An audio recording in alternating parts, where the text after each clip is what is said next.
जम्मू काश्मीर में आतंकवादी आक्रमण को नहीं बजरंग दल पक्षर विक्षोभ। जून 9 तारिख में जम्मू काश्मीर में वैष्णोदेवी कट्टारू शिवखोड़ी जाउथिबा बेले हिंदू लोकंक उपरे आक्रमण करथिले, जहाँकि 10 जन हिंदू तीर्थयात्री मृत्यु होइबार अभियोग होइछि। एने बजरंग दल पक्षर अभियोग होइछि। तेणु एही निष्ठुर आत्मघाती आक्रमण को समग्र भारतर नागरिक माने निंदा करिसेंति।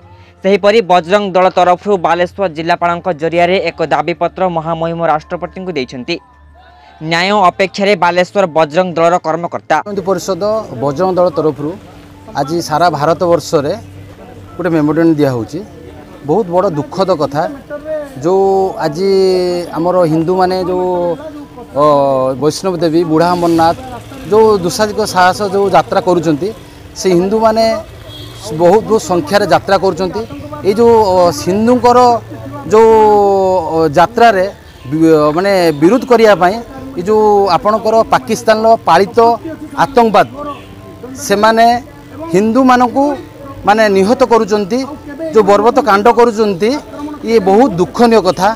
माने एमिति जो होउची देखंतु आम देश रे 9 तारिख रे भारतीय जनता पार्टी रे देशर प्रधानमंत्री जेतबळे नौचंती शपथ नौचंती सेही 9 तारिख दिन आम भारत रे हिंदू मानकर जो आमर जो हिंदूंकर आस्था अच्छी जो वैष्णव देवी कहतु अमरनाथ कहतु से जगह को जो दुस्साहसिक यात्रा होउची जो हिंदू माने जाउचंती सेही दिन 9 तारिख रे जो घटनाटा घटुची माने भारत वर्ष रे बहुत बड़ दुखद कथा। एठा एक निंदा करिया पई आमे राष्ट्रपति को ये राष्ट्रपति को दिया जाउची मेमोरियल आमे कलेक्टर जरिया राष्ट्रपति को दउचु।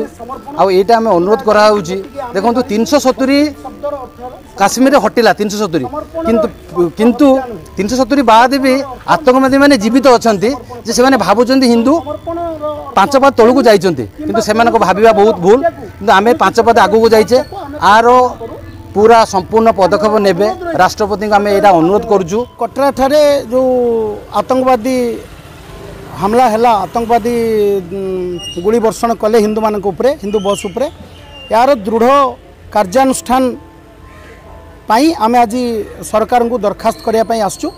ये जो हिंदू विरोधी आतंकवाद पुणी आरंभ है किसी दिन धरी ये आतंकवाद टी बंद थिला एबे पुणी से सक्रिय होगा आरंभ कले। ए पाकिस्तान संपृक्ति 100% संपृक्ति अनुमान करा जाए। तेणु आम सरकार को दरखास्त मध्यम जो 10 जन हिंदू मरीचंती आगामी दिन में आक्रमण होबनी या एड़ाई दि जाए नपे यारी प्रतिवाद करके आज आम सरकार को गोटे दरखास्त देवाई आसचु। अनुरोध करुचु जे एभली कार्यकलाप भविष्य केबे न हो।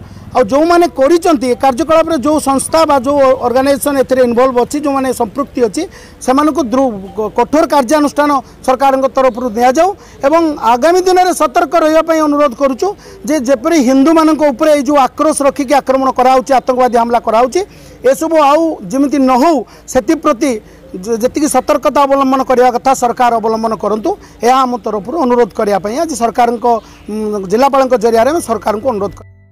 बालेश्वर ब्यूरो रिपोर्ट हाजिर खबर इंडिया।